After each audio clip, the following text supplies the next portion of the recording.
Okay. One. So, thank you so much. There are many participants here. Okay, 1 minute. Okay. So, thank you so much, Papi ji. Uh,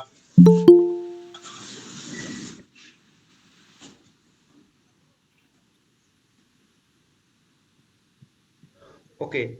Thank you. So, first of all, I would like to welcome on the depth of my heart and on the depth of my in the depth of my heart to Professor Lakhwinder Singh.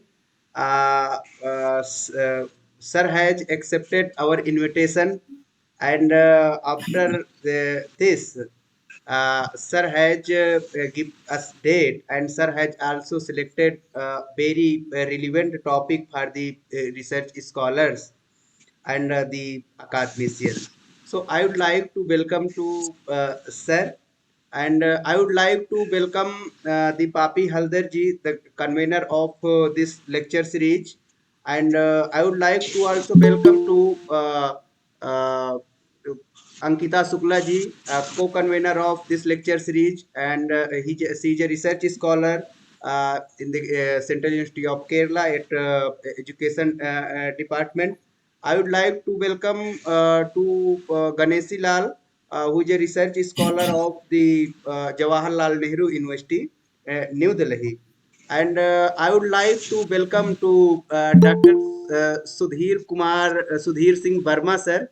And sir has also delivered a wonderful lecture in previous in at the month of the November, how to formulate the hypothesis. And Sudhir sir is a assistant professor in the Central University of the Punjab. I would like to welcome the all participant who has taken their valuable time and joined this lecture series. Here I can see on the screen Akanksha Upadhyay ji, Divya Jaiswal, Jaya Pandey, Pushpalata, Aslam, Sangeeta, Himanshu, Apurva, and there are the many research scholars are from the different universities, different colleges and research institute. So I would like to welcome on the behalf of the Indian Research Scholars Association and on the behalf of me. So I am the General Secretary of the Indian Research Scholars Association. So it's a great privilege for me and also great privilege for the Indian Research Scholars Association. Today we have with us professor Lakhwinder Singh sir. So जैसे कि as हम लोग हिंदी में एक सुनते हैं कि हीरे के कण को और विद्वान के क्षण को कभी भी बर्बाद नहीं करना चाहिए. So I will be not take the more and much time. So I would like to invite again Papi Haldar ji for the further proceeding. Thank you. Okay, sir. Thank you very much for your welcome speech. Now, I would like to call Ankita Shukla ji, the research scholar, Central University of Kerala, to introduce our speaker, Professor Lakhwinder Singh, sir. Please, Ankita. Thank you so much, Papi ma'am, for giving this opportunity to welcome this, Diggaj professor. Yeah. So, in the realm of academia, few names personate with such a fond respect as a Professor Lakhwinder Singh, sir. We are truly privileged to have you here with us, sir. In this lecture series, I am Ankita Shukla, co-convenor of Indian Research Scholar Association and Research Scholar of Central University of Kerala Education Department, welcoming to all my prominent members and a guest of IRS-A. So here a brief introduction about Sir. Sir, actually we are using a brief term for you because you have so many successful achievements and awards which are much bigger than today's lecture series. So, sir, you are a visiting professor of Institute of Human Development, New Delhi, and a former professor and a head department of economics, Punjabi University, Patiala, founding editor and Millennial Asia, a Scopus journal. Currently, sir, you are a professor of economics and coordinator, Center for Development, Economics and Innovation Studies, Punjab University. You have many honorary positions of like Vice President, Indian Society of Labor Economics, member of a Board of Management, International Joseph Asquemter Society, and Augsburg, Germany. Head Department of Economics, Punjabi University, June 30 to 2019. And also member of Editorial Board Innovation and Development of Rottle's Tailors and Franchises Group. Also member of Editorial Advisory Board, African Journal of Science, Technology and Development, Rotterdam Tailors and Francis Group. In the referee of work of for journals, Economics of Innovation and New Technologies, Innovation and Development, Research Policy, Seoul Journal of Economics, African Journal of Science, Technology, Innovation and Development, International Journal Technology Management and Sustainable Development, Industrial and Corporate Change, Asian Economic Journal, Journal of Chinese and Business Studies, and also Emerging Market Finance and Trade. Sir also has published many more national and international research papers, also editorials and Scopus journals. In visiting positions, Sir, a visiting research fellow in Seoul National University, South Korea, and Ford Foundation's postdoctoral fellow, Department of Economics, Yale University, USA. So after this, there are lots of awards of a sir like Asia Fellow, Asia Fellow programs, the Institute of International Education's New York branch, Office Bangkok, New Asian Scholarship Foundation, and Ford Foundation Post Doctoral Fellowship in Economics. As same as there are lots of award which is means can't here explain in this a few times. So Sir has also written more than 8 books. Sir also published many more research papers, many editorial like Hindustan Times and all. With this, Sir has more than 80 PhD scholars submitted their thesis under Sir, and more than 10 research projects has been completed successfully. And the area of interest of Sir is development economics, system of innovation, human development, and a knowledge economy, industrial organization and rural economics, rural-urban migration, area studies, Punjab, Indian, South Korean, Asia, and BRICS. So this is the very brief introduction about sir. और हम सबको पता है कि अभी journey हमारी शुरू हुई है, तो नो डाउट हमसे बहुत सारे मिस्टेक्स अभी हो सकते हैं आपका इंट्रोडक्शन और वेलकम करने में. तो इसी के साथ मैं क्षम्य प्रार्थी के रूप में आपसे ये आग्रह भी करती हूँ कि अगर कोई त्रुटि और गलती हुई हो तो इसमें हमें माफ करें. इसी के साथ मैं विकास सर से पुनः आग्रह करती हूँ कि वो दोबारा आकर सर के बारे में इंट्रोड्यूस करें. Thank you. So I think there are no need to introduce of the sir, and I would like to invite to Professor Lakhwinder sir. Sir, we are waiting for your lecture, sir. So you're welcome, sir. Thank you very much, Vikash Kumar ji. First of all, I'm grateful to the Indian Research Scholars Association for this lecture and inviting me to deliver the lecture to the research scholars across the country. For this, I'm indeed grateful to Vikash Kumar ji, who has initiated a dialogue with me to invite me. I'm also grateful to Ganeshi Lal ji, convener of the Indian this lecture. Ankita, Shukla ji, thank you very much for your kind words and elaborated introduction to me. And Papi, Halder, I'm really grateful that you have been organizing. First of all, I would like to say welcome to all the research scholars and other participants who have been, online here today. Today evening, Saturday, is relatively very busy for everyone, and those who have found time, spared their time, and they have been here. I'm really grateful to all of you that you have, spared your time to listen to this kind of lecture. Uh, First of all, I I was more interested in delivering this lecture because I remained a research scholar nearly 6 years, and still I feel that I continue to be a research scholar today also. So, since research is my passion, so that's why I said that yes to this kind of lecture. Uh, I think that this is a very, very important kind of forum in which you have been organizing lectures. Some of the earlier lecture you have sent me the kind of invitation, and I found that you people are very serious, and this is a very important and good thing for the Indian society, country, and the image of the country as a whole. That research scholars are very importantly understanding the role of generation of knowledge as well as protection of knowledge, and then you'll find dissemination of knowledge.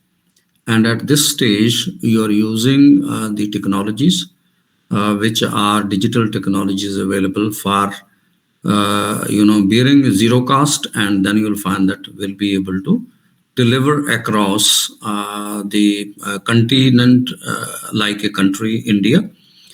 So this is a very important, and with this, I would like to say good evening to ladies and gentlemen who are participating here. And with these words, I would like to share with you these slides. So let me look into these slides, and I hope we will be able to, allow me to share the slides. Okay, Yes, sir. Yes, sir. Sure, sir. you please do it. 1 minute, sir.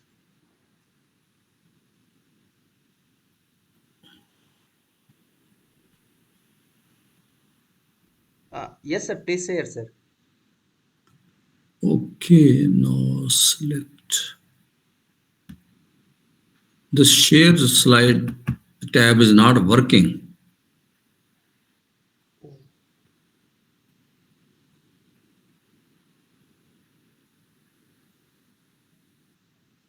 Okay, entire screen. Okay.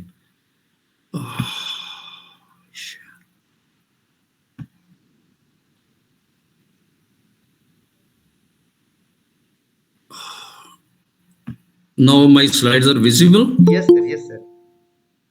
Oh, no, that's nice. So now the issue which we are going to talk about is ethics in research and publication.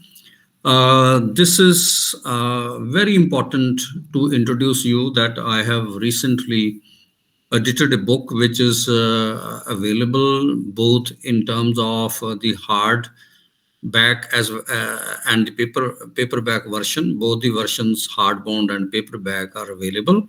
So this is reimagining innovation systems in the COVID and post-COVID world. This is a book which has just arrived in the market on 1st December.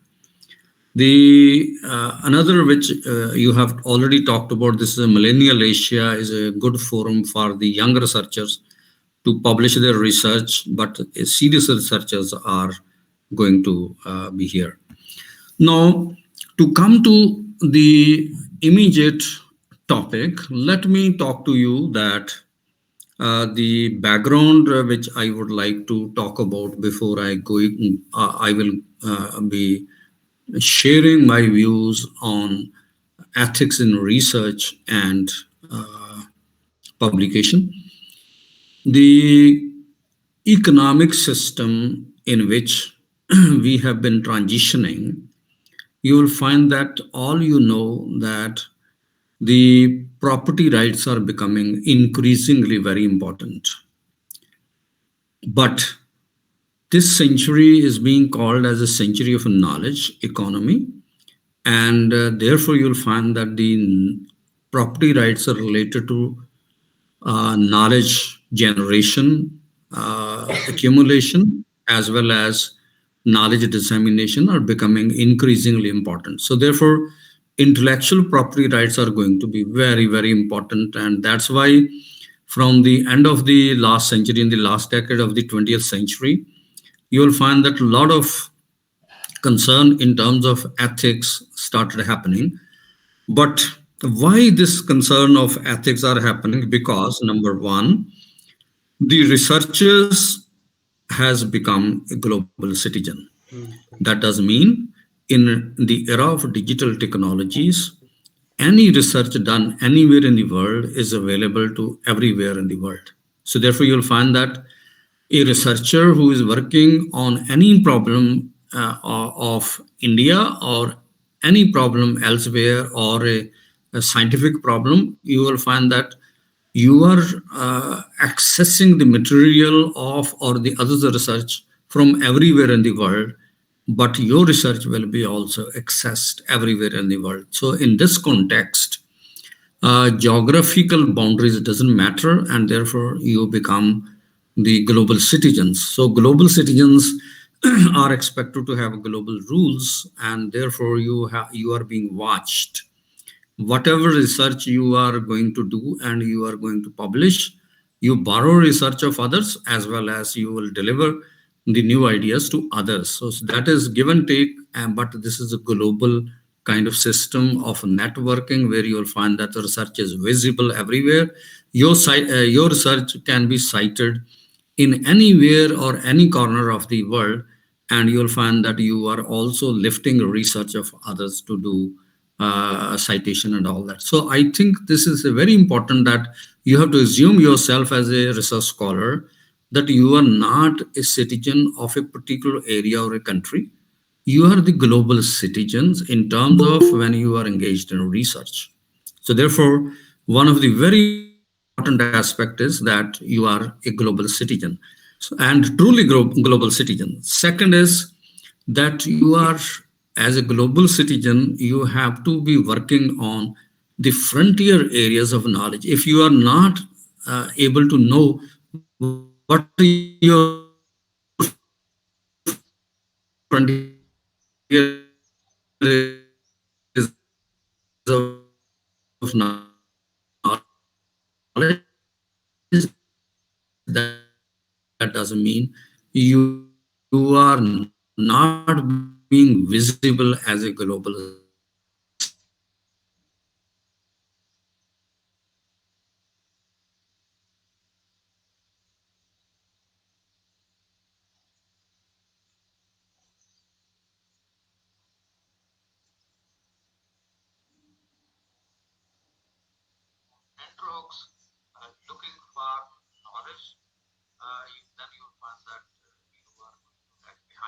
So therefore,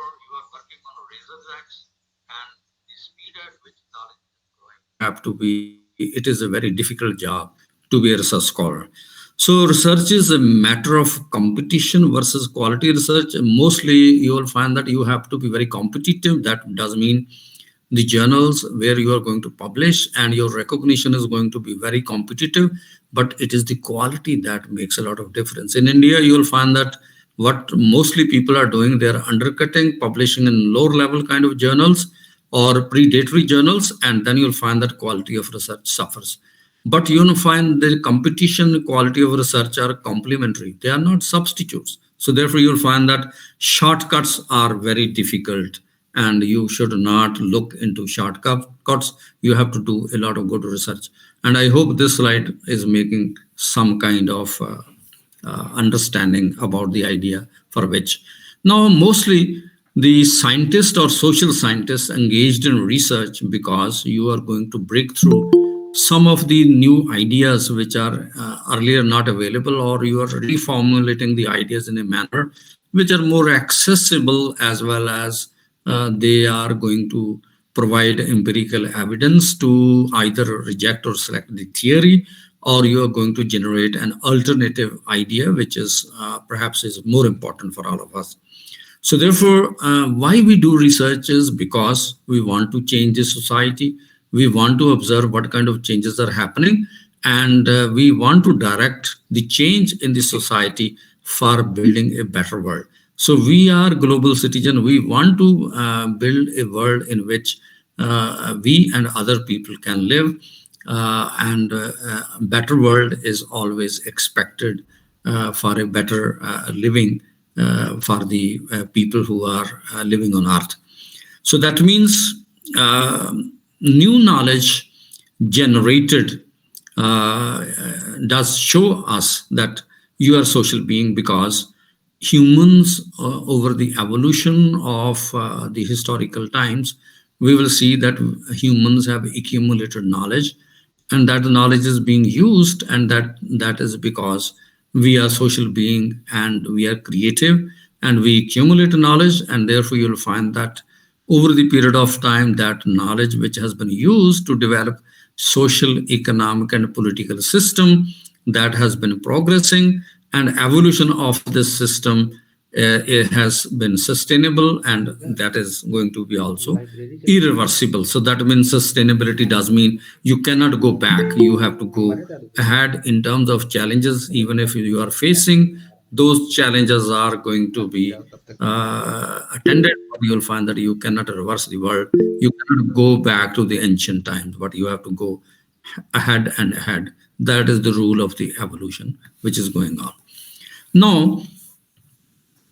This slide gives you some idea about how difficult it is to generate knowledge, because largely the at an early stage, when you are a student or from the primary level up to going to master's level, largely the Indian system is making us to read more books, read more journals, read and reproduce, and therefore you'll find that you become the consumers of knowledge.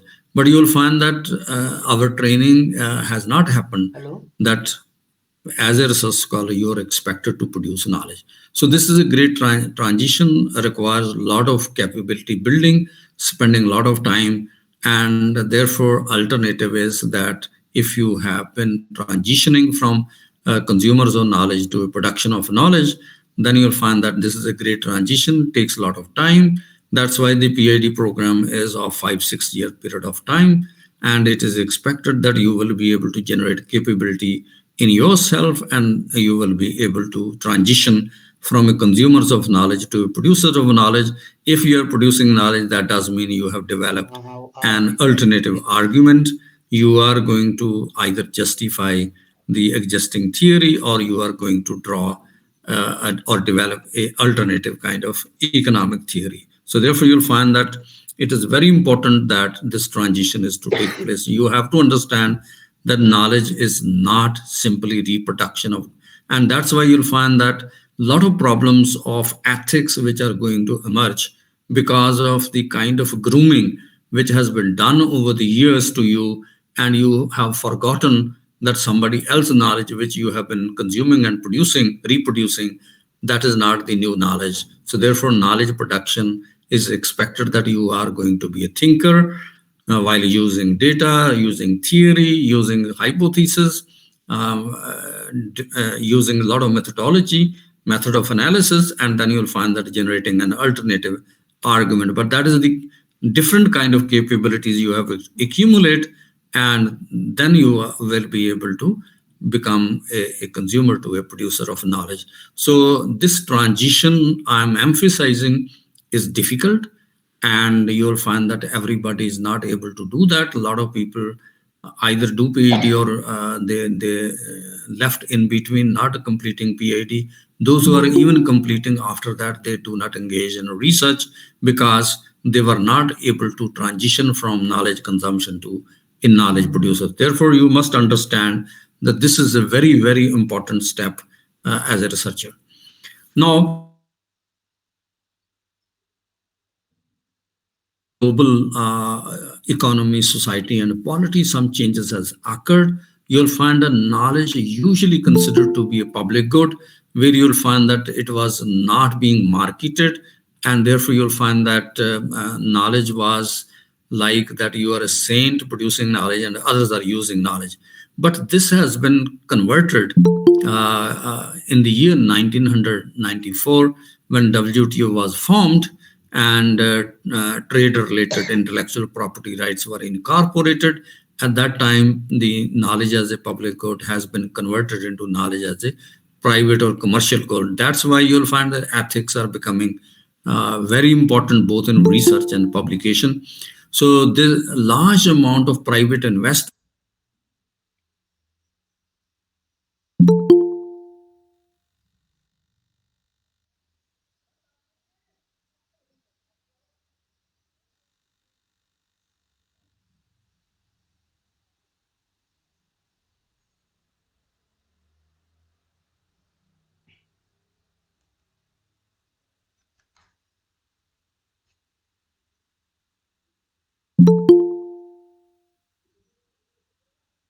You'll find that that requires some kind of rules and regulation of the game, which is predominantly being dominated by the Western developed countries of the world. Now, if you would like to see the importance of the amount of research that is annually being generated, it is 25 lakhs 54,373 annually research papers published in the scientific and technical journal articles. You can see how much global competition is taking place.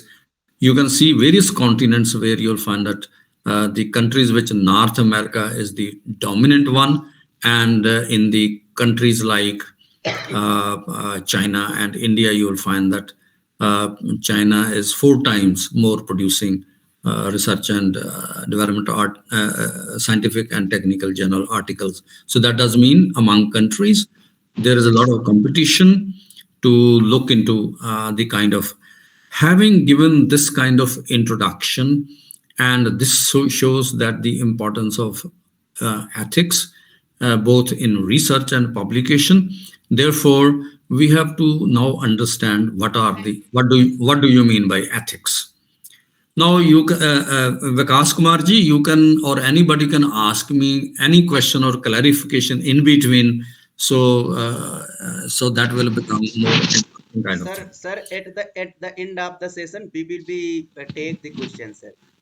Okay then. Yes, So sir. now, when we look into the idea of ethics, you will find that ethics are a very recently originated, and in the year 1997 there was a committee on publication ethics, and several other organizations emerged. You will find that nowadays universities in India as well as abroad are having ethical committees in every university. This is a mandatory done by the University Grants Commission as well as the international organizations, which they are asking that you should have this.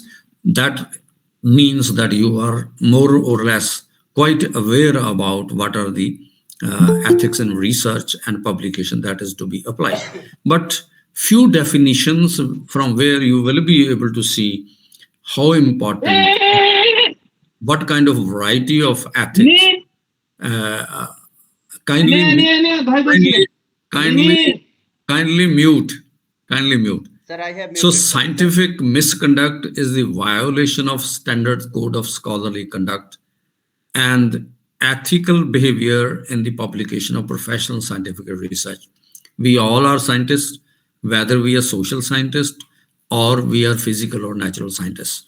So you'll find that science based misconduct does mean violation of the standard code of scholarly conduct.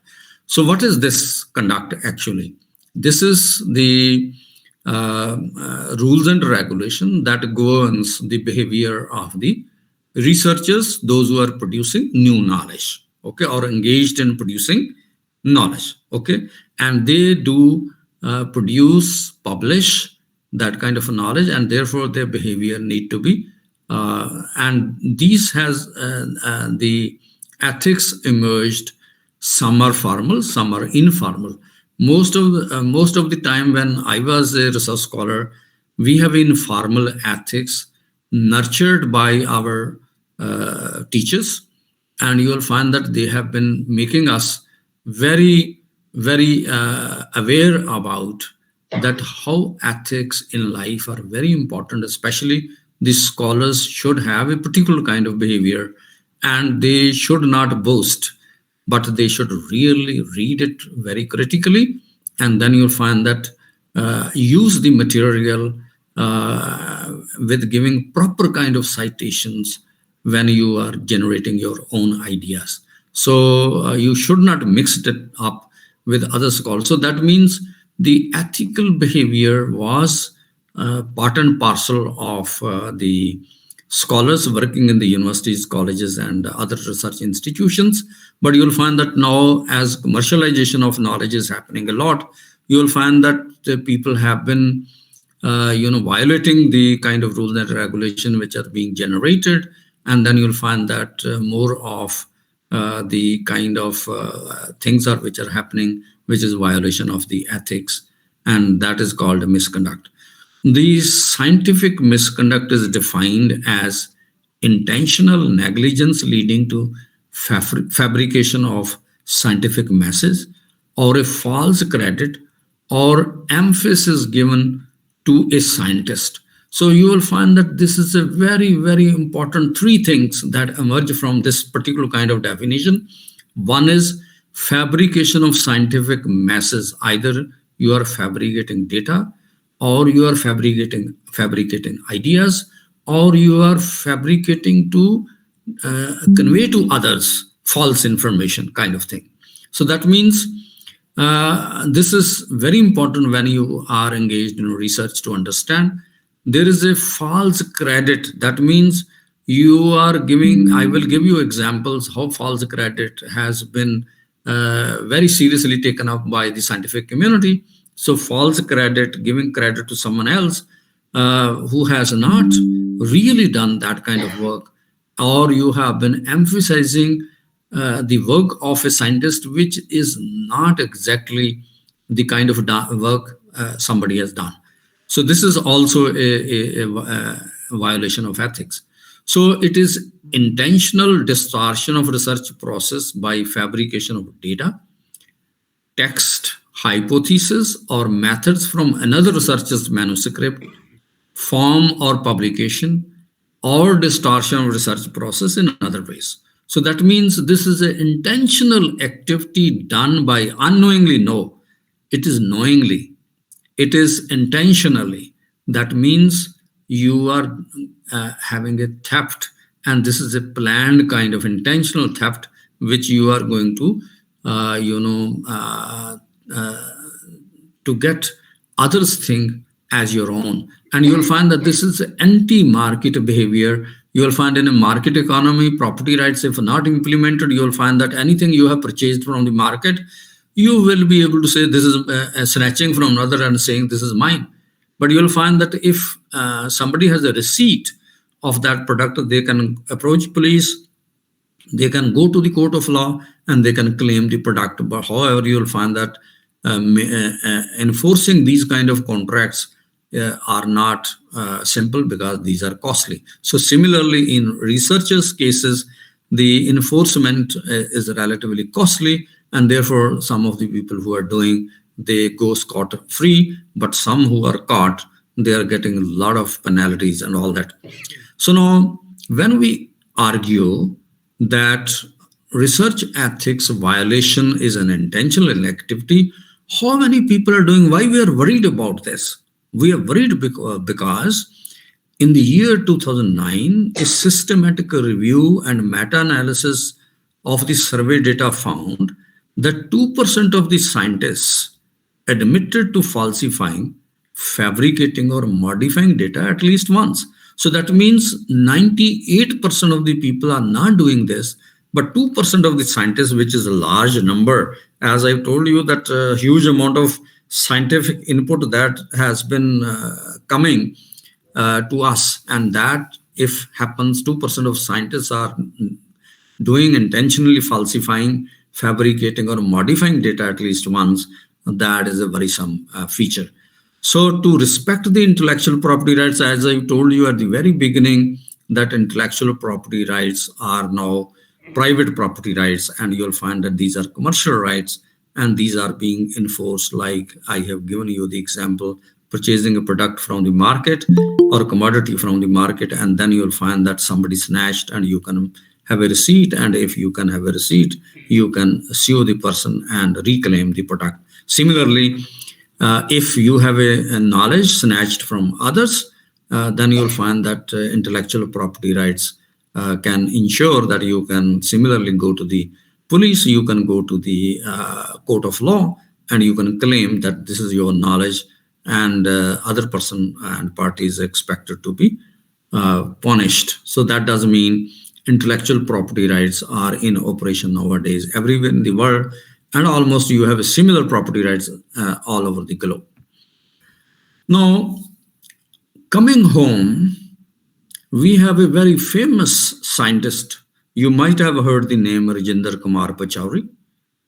He was Nobel Prize winner, has led the, you may remember that COP28 meeting is going on in Dubai, and you will find that there is a lot of hue and cry because intergovernmental panel on climate change has submitted their report, and on the basis of that report, the proceedings of this COP28 are going on, where you'll find that the wicked problem, environmental or climate change problems are being discussed, where you'll find that it seems there is a threat to the humanity.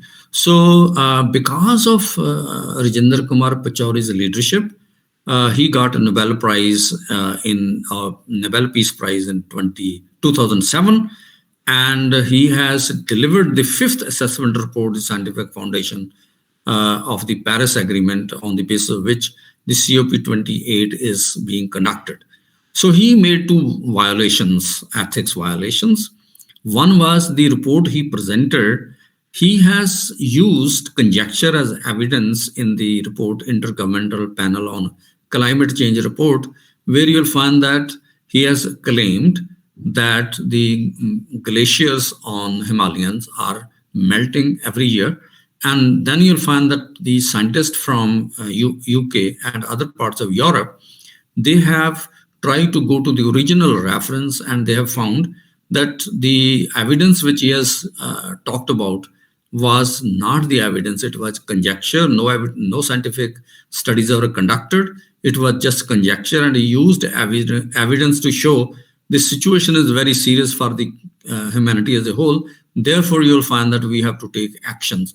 So he was discarded from the Intergovernmental Panel on Climate Change when it was discovered that he violated research ethics. The second case, which we are trying to look into, is the Punjab University, Chandigarh, where we had a very famous professor, Vishwajit Gupta. He has he was in the geological department, and he has produced around 400 research papers, and you'll find that he was a leader in earth sciences all over the globe. And then you'll find that there's some scientists like Australian geologist John Talent, he has looked very seriously the claims he has made, and he has shown that he has a case of fraud. So discovery of fraud began with the Talent and John Pickett, who visited a road cut site in Nepal where Gupta had reported prolific numbers of Devonian condonant fossils. And therefore, you'll find that they found no fossils at nearly all the 20 sites he had mentioned, but they found one site which yielded a fossil of a Silurian age. They subsequently chanced on his use of the same image in 2 papers, and examination, a detailed examination showed them that Gupta had used illustrations of fossils that were similar to the specimens collected near New York by George Jennings Hinde in 1817. That means 19th century. So they interviewed co-authors, talked to Gupta on several occasions, and made a detailed accusation on the willful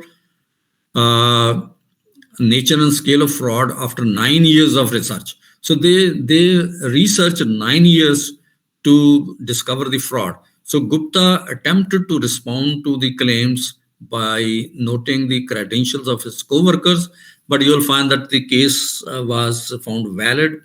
Punjab University suspended him, but he has been restored from the court of law and retired in 2002.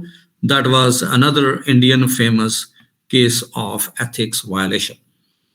Now, all over the world, there are many cases of ethics violation. You will find in the United States of America a very distinguished professor, Bharat Agarwal, who has been in the University of Texas Medicine Anderson Cancer Center, and he has forged some of his papers, and then you'll find that he has to withdraw and corrected some of the papers. So then there is another Australian scientist resigned from her position as a Melbourne Baker ID Heart and Diabetic Institute in 2015. So Alias Elsbati, Iraqi citizen in the US, has been also, plagiarized papers, and he has to, he was having non-existing co-authors. That's a very interesting kind of case. So Werner Bejwoda, South Africa, he has also in the University of Witwatersrand admitted scientific misconduct in trials on high-dose chemotherapy on breast cancer. And I would like to inform you that recently there is a discovery that one doctor who has treated 500 cancer cases, but all was falsely treated because there was no cancer to those cancer cases. That is the kind of, a violation of ethics of various places which are happening. But those are very important because you will find that in Germany, the violation of ethics happened and caught. So William Summerlin, US, a dermatologist formerly at the Memorial Sloan Kettering Cancer Center in the year 1974, committed scientific misconduct on his work on transplant immunology. It was from this case that phrase painting the mice originated as a synonym for research fraud. So Andrew Wakefield, United Kingdom. Then you have Industrial Biotest Laboratories. Then you have company Surgisphere. Then you have a National Center for Biological Sciences, one of India's top research institutes and part of the Tata Institute of Fundamental Research, retracted one of its breakthrough scientific papers in 2021. This is a corona period discovery of manipulation RNA, which was not discovered. So you may have several claims in India, new technologies, new innovations, new medicines which have been developed, but actually they were not. So now, most important form of ethics violation is in research, that is plagiarism.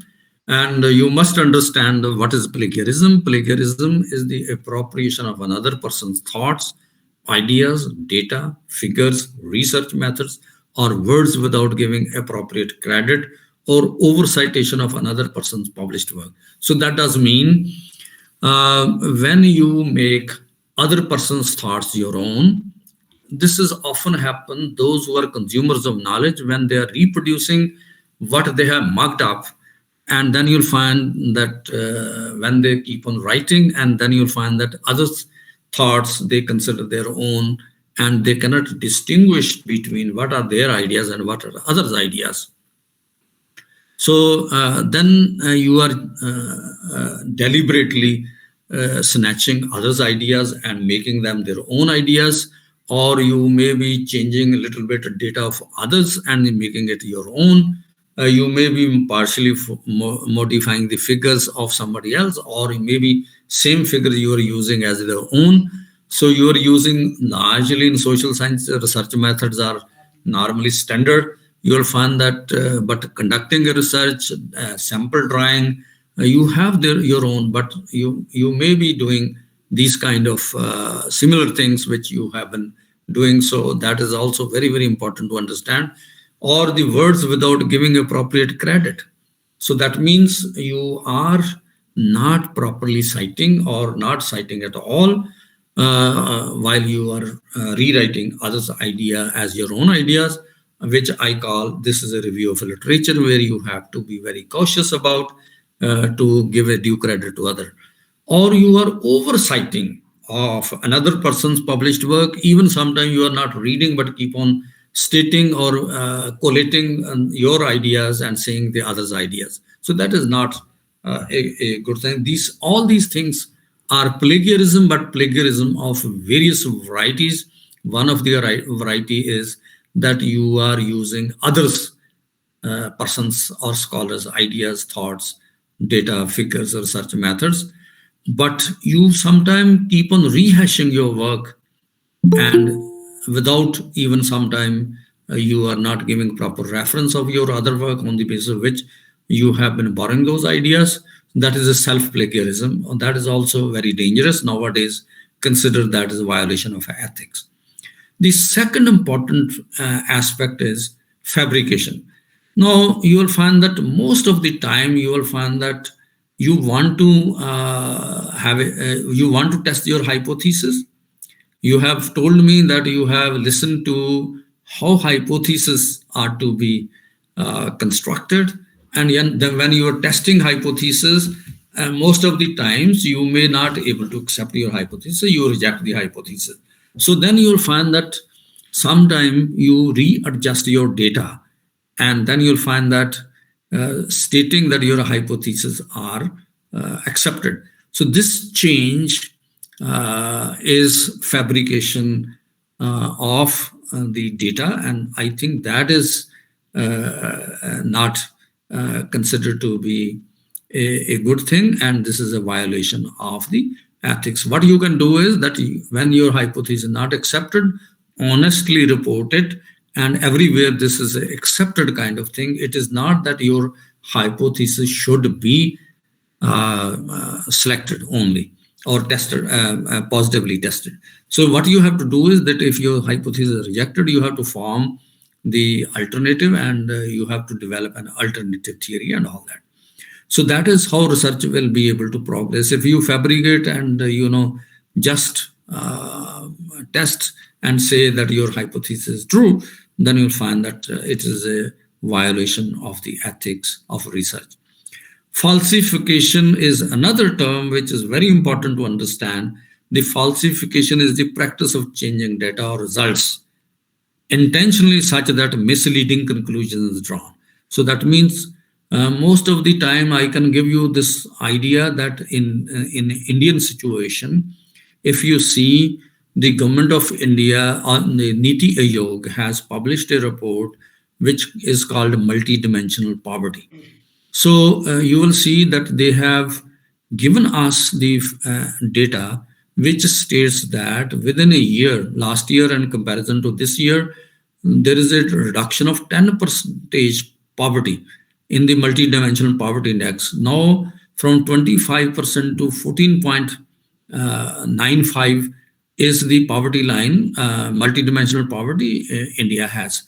Now, on the other side, there is another data released by the government of India is that government of India gives 80 crore population the food free of cost. That does mean the 80 crore population, which is around 60 plus percentage point of the total population, is not able to meet 3 meals in a day, and that's why they are poor. So nutritionally poor.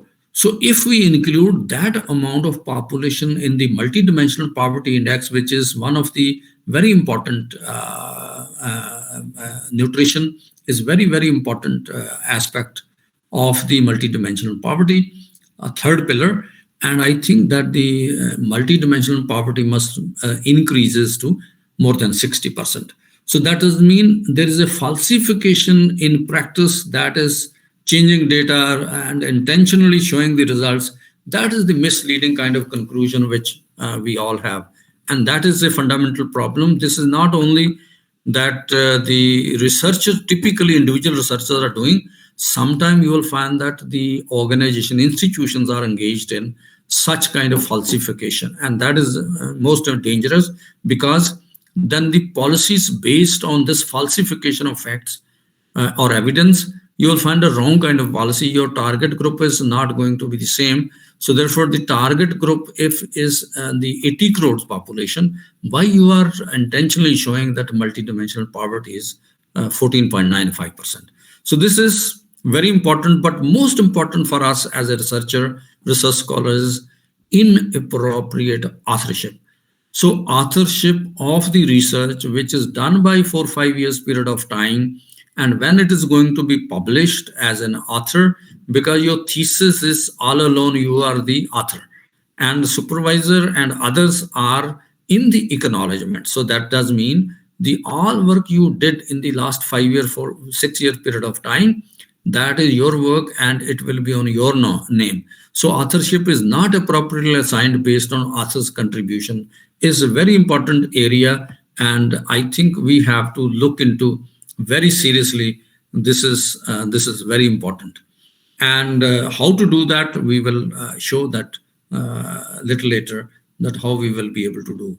Now, our concern is not only research, but also when we are publishing, and we talked about authorship. Authorship is for publication.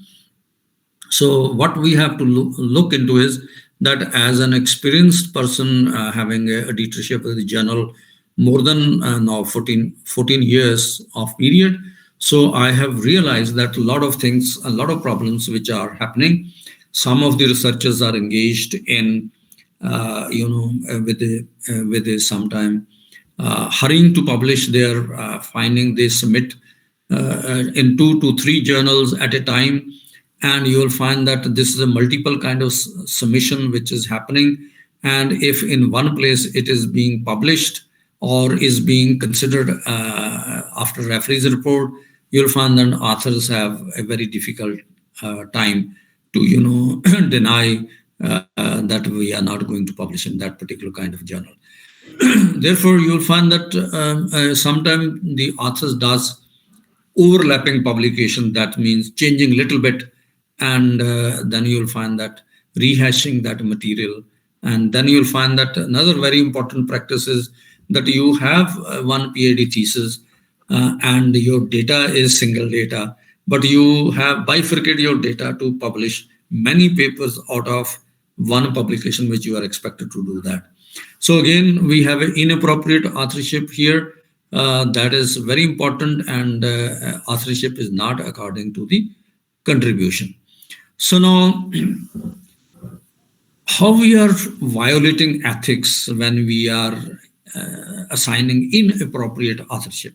The first is the award of authorship should balance intellectual contribution to the conception, design, analysis, and writing. That does mean when we are doing research in cooperation with others, for example, supervisor is the most important element in your cooperation, because you do work under his guidance and you owe some intellectual input to him. But you'll find that when in terms of contribution, you have to look into how much contribution has been done by your advisor, or if you collaborate, then you have to collaborate in a manner so that you have to look into that what is the contribution of each one of the persons. So that is, you have to look into the conception of ideas, design of research, analysis part has been done, writing has been done, and you'll find who has collected data and who has done routine kind of work. If there is no task that can reasonably attributed to a particular individual, then that individual should not be credited with authorship. I would like to inform you that I had a paper submitted by some authors from a very important country, and then you'll find that their paper was very good. There were 2 authors, and the paper was finally, when asked to be finally submitted for publication, they have added 4 more authors. So when I looked into it and I found that 2 authors turned out to be 6 authors, then you'll find that I approached the author, what you have done, why you have assigned these authors. So then he was in the back foot, and then you'll find that we cancelled the acceptance of the paper in our journal. So that is the kind of, and we have now debarred that person to submit the paper in our journal. So that is the kind of pitfalls happens, but you'll find that sometimes the researchers try to give falsely the others credit of authorship. To avoid disputes over attribution of academic credit, it is helpful to decide early on in the planning of a research project who will be credited as authors or contributors and who will be acknowledged. So that does mean when you are doing conducting research, you have to be very clear from the very beginning who is going to be given credit and who is not going to be given credit, but simply going to be acknowledged. So all authors must take public responsibility for content of their paper. Sometimes you will find that the multidisciplinary nature of research, which are the global challenges like climate change, no single discipline can find out some kind of solution. So you have to engage people from multidisciplines as you have formed association and you are coordinating with each other. So multidisciplinary nature of much research can make this is difficult, but this can be resolved by the disclosure of individual contributions. Most of the journals nowadays ask for this. So careful reading of a target journal's advice to authors is advice in the light of current uncertainties. That is very important. Now, you can see that what is happening in academic world, you'll find that the real author is in the bucket. So you'll find that all others are riding on the publication of the author who is in the bucket, and you'll find that is the kind of last author is the real author which you have found. And if they have dropped bucket, then you'll find that the author has gone. Maybe your publication, your real author is disappearing from the publication. This is how you'll find that when you are the first author, you are digging deep, but you'll find most of your authors are neither doing any work. So when you have to select authorship, you have to see what contribution others have made. This is a very important to understand. Now, conflict of interest is sometimes academic, sometimes financial, sometimes employers, and you'll find that employment. So you have to look into seriously, and editors usually ask for you have to show that there is no conflict of interest. And you'll find that sometimes what you do is that you make a payment to a researcher who is working for you, and then you'll find that his intellectual work you're using and saying that you have given him the money, but intellectual work cannot be separated from when you are giving him money from a person, so you have to give the authorship. So if somebody make a claim, you are in trouble. So that is the kind of thing which is happening. So the editors have also responsibility to look into peer review process, and therefore expert are to be chosen to seek a written opinion to improving the study which has been submitted. So working methods vary from journal to journal, but some use open procedures in which the name of the reviewer is disclosed together with the full or edited report. So therefore you'll find that sometimes the people approach, and you'll find that is also violation of ethics. So you'll find that there are some responsibilities on both sides and some actions to be taken, but most important here is that the editors have a lot of responsibility in the review process. They need not to use the data publication argument interpretation of the author without prior permission of the author if you are writing something similar to that, but you have to look into clearly that those papers secrecy and the protection of the ideas of others need to be done. So journals should also provide regular audits of their acceptance rates and publications, so that the people should know that what is the acceptance rate, whether you are going to submit the paper there or not. So now you have redundant publication occurs when two or more papers without full cross reference share the same hypothesis data discussion. So therefore the COP Committee of Publication Ethics has talked about in the year 1999 44 subsequent submissions for publication, but full disclosure should be made at the time of submission. So that does mean they have argued that you'll find that we have to look into that how some of the unethical practices can be curbed. So republication of paper in another language is acceptable provided that there is a full and prominent disclosure of its original source at the time of submission. At the time of submission, authors should disclose details of related papers, even if in different languages and similar kind of papers in press. So now we have talked about plagiarism ranges from unreferenced use of others' published and unpublished ideas, including research grant applications to submission under new authorship of a complete paper, sometime in different language. It will occur at any stage of planning, research, writing, or publication. It applies to print and electronic version. What action should be taken? All sources should be disclosed, and if large amounts of other people's written or illustrated material is used, permission must be sought.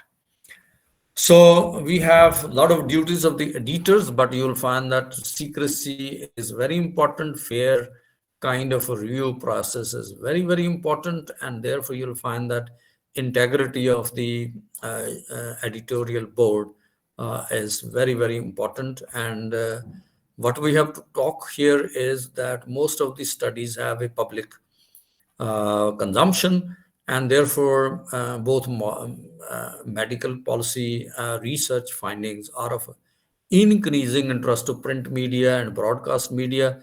I would like to suggest to you that when you are going to give any statement, give in writing based on your findings, rather than you'll find that giving free hand to the media persons, because they misinterpret, sensationalize, and falsify your research. And this is going to give you discredit when people found this is not the good thing. So many scientific journals and meetings derive significant income from advertising. Reprints may also be lucrative. So therefore, editorial decision must not be influenced by advertising the revenue potential. As you see in the present days, most of the newspaper having first 4 pages as advertisement rather than giving you the news. So front page is not news but an advertisement. This is a new trend which has come. I think journals should uh, avoid all these kind of things. So therefore you'll find that what you have to do is reprint should be published as they appear in the journal unless a correction is to be added. So now, how to deal with the misconduct? There are principles, and some general principles are there. The general principle confirming misconduct is intention to cause others to regard as true that what is not true. So therefore, the examination of misconduct must therefore focus on a particular act or a mission, but also on the intention of the researchers, author, editor, reviewer, or publishers involved. So therefore, it is the intention. If you see the definition which you have used, ethics violation, that is the intentional part is very important. So when you have to inquire, you have to look into that. If intentionally work is done, unintentionally work is very different, but compared to intentional work. So therefore, violation of ethics which are intentional are very serious matter. So deception may be by intention, by reckless disregard of possible consequences, or by negligence. It's implicit, therefore, that best practices requires complete honesty with full disclosure. So code of practice may raise awareness, but can never be exhausted. That does mean whatever the principles, laws, rules, regulation are developed, they are not going to be exhaustive. Some violators are expected to happen. So you have to be, investigate this, use COPE and their advice. We can go to them.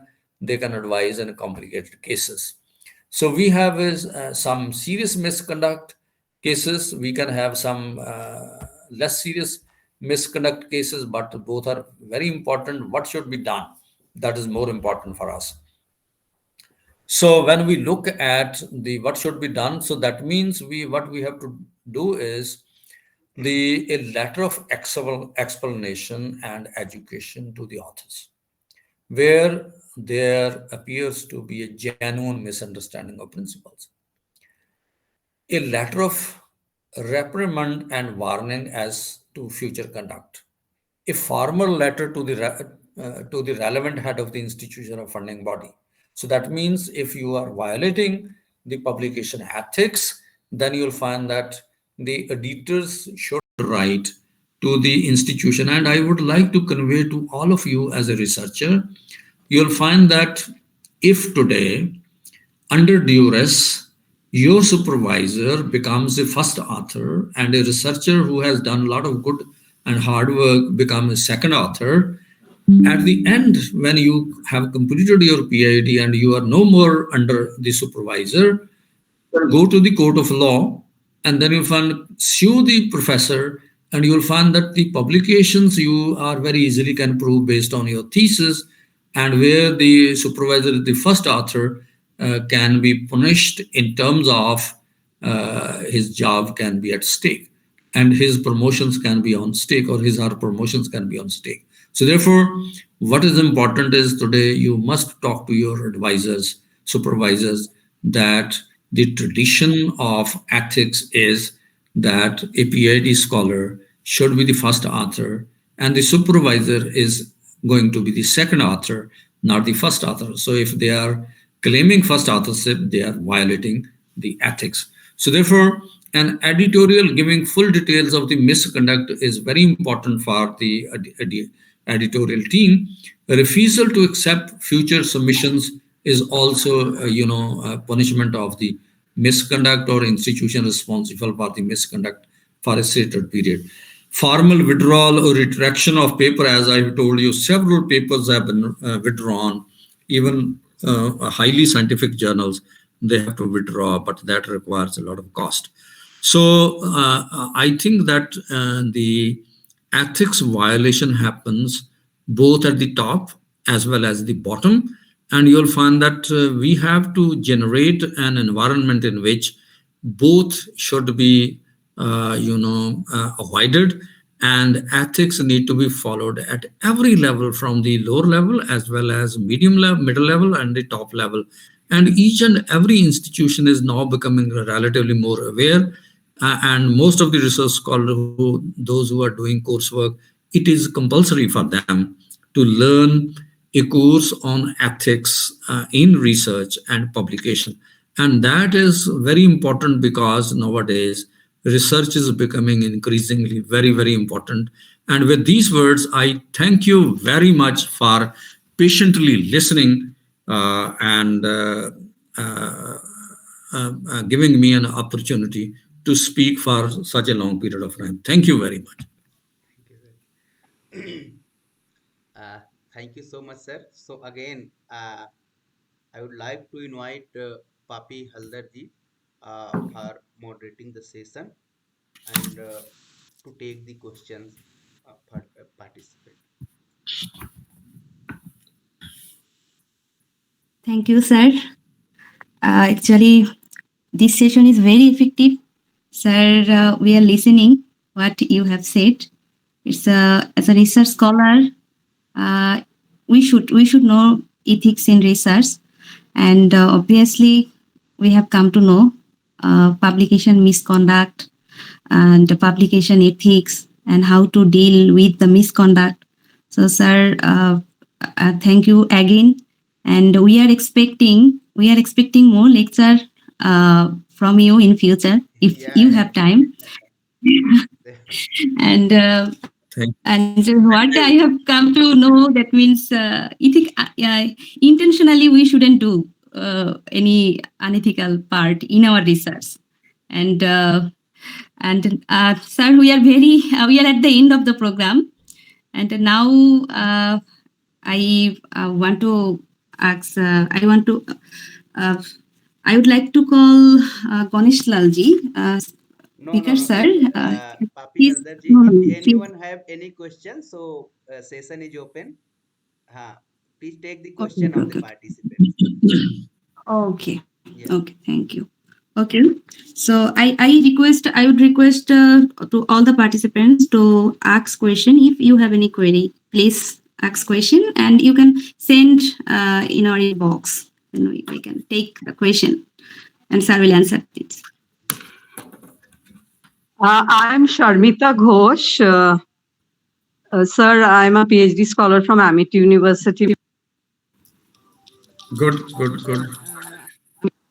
Yes, this is my second career actually. I worked for 26 years with life insurance and then I got into academics Right. after opting for voluntary retirement from LIC. And That's nice. I teach as visiting faculty, but I'm also a PhD scholar, a full-time PhD scholar now. So I just wanted to ask you that whatever papers are published or sent for publication, submitted for publication in journals, is it necessary for to have two, authors, like one being the guide, the other being the research scholar, or is it okay if only the research scholar is the author? I think this is a very important question.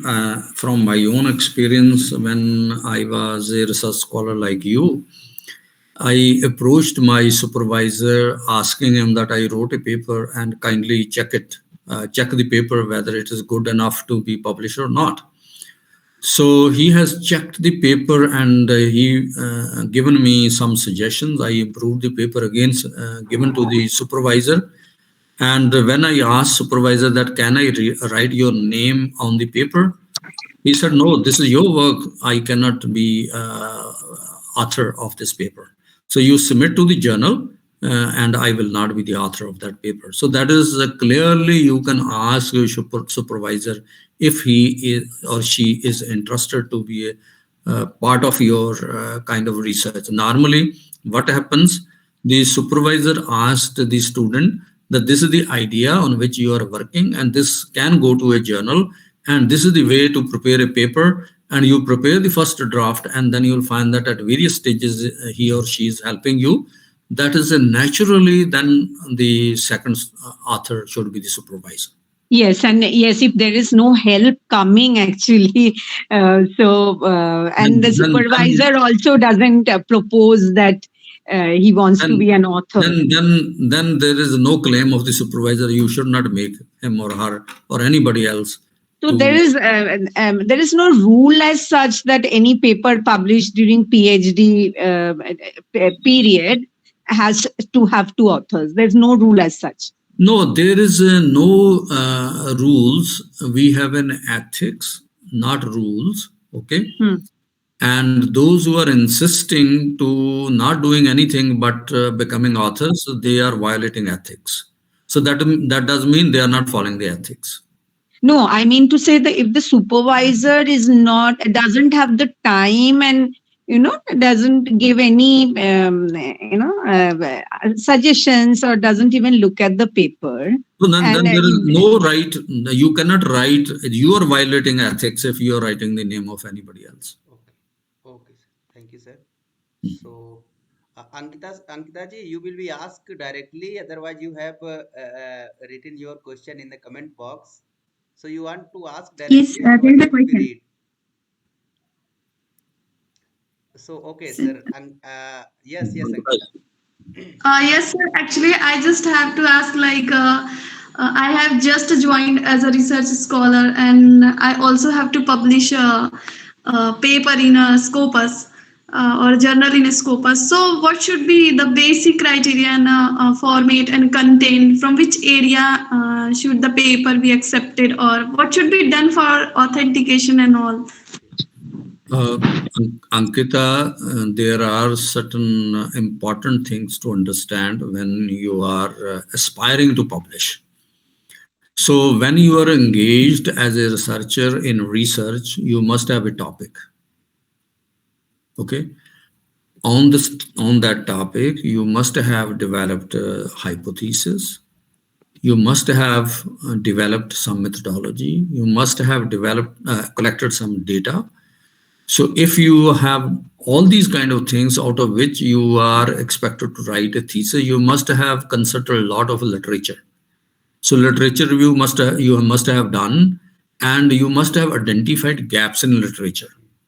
So that does mean you have already familiar with some of the important journals in your subject matter, which you can target because you have consulted those journals. And when you are reading any research paper carefully, you will know what is the level of the papers published in that particular journal.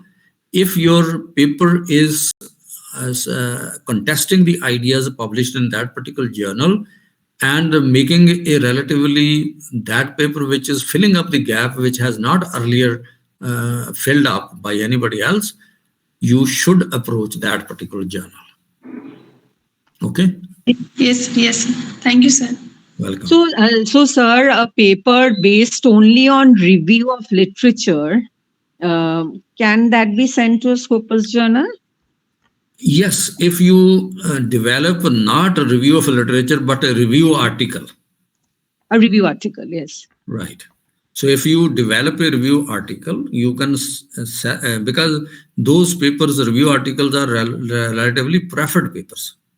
So, sir, what do you mean by review article? I mean, I review literature and then I analyze.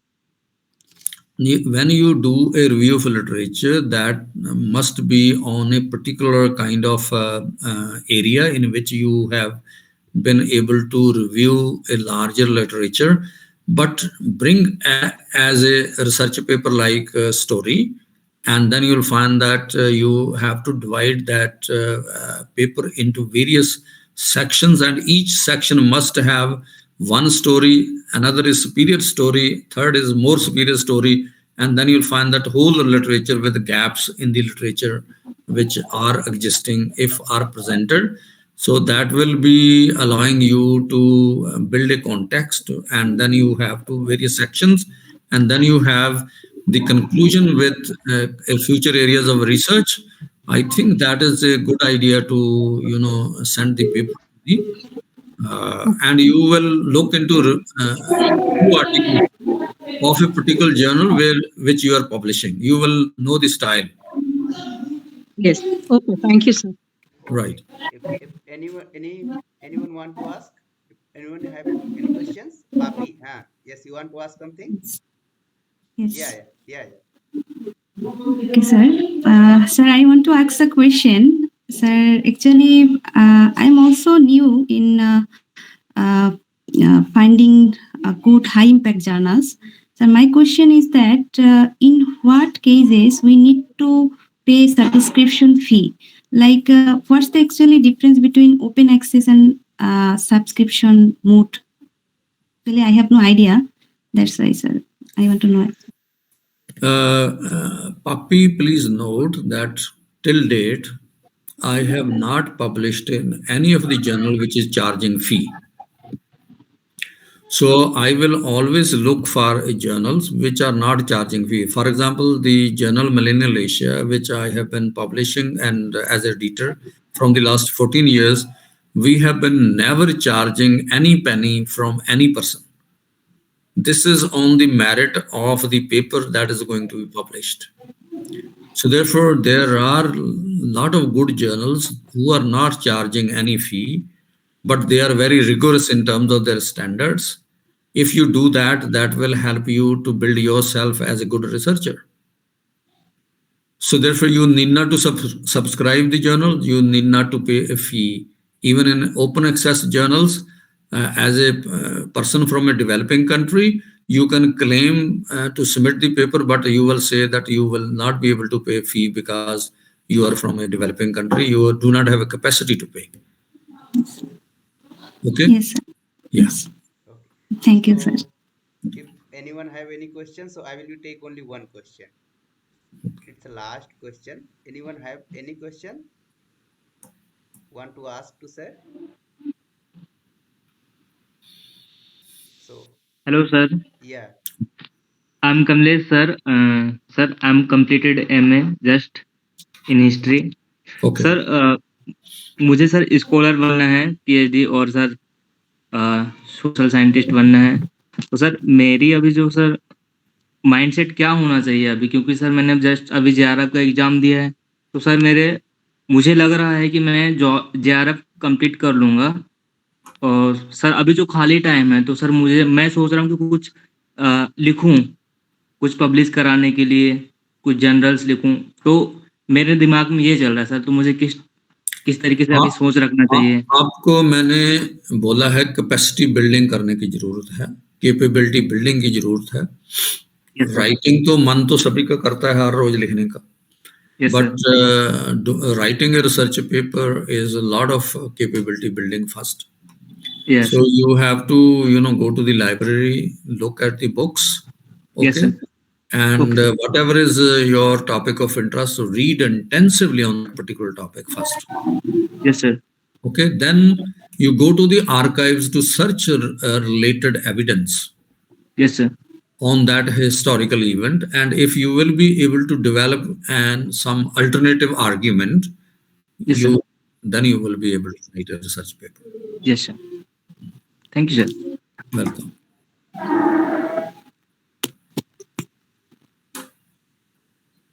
Okay, Papi ji. Okay. Sir, we are at the end of the program. And before that, now I would like to call Vikash sir for vote of things. Please. Okay, thank you so much, Papi ji.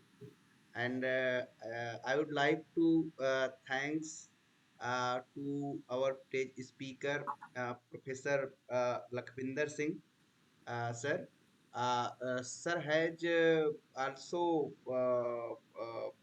sir has delivered your lecture on the very relevant topic and covered the very concrete ideas, and sir has also expressed his ideas regarding the uh, publication, plagiarism, and also how we can increase your our ideas.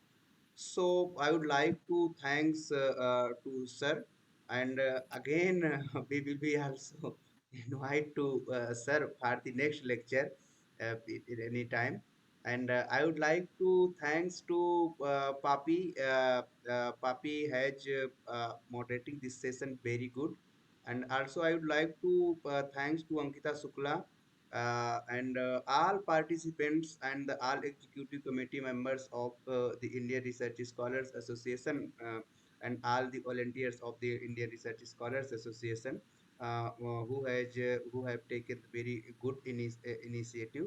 So on the behalf of the me and on the behalf of Indian Research Scholars Association, I would like to thanks again.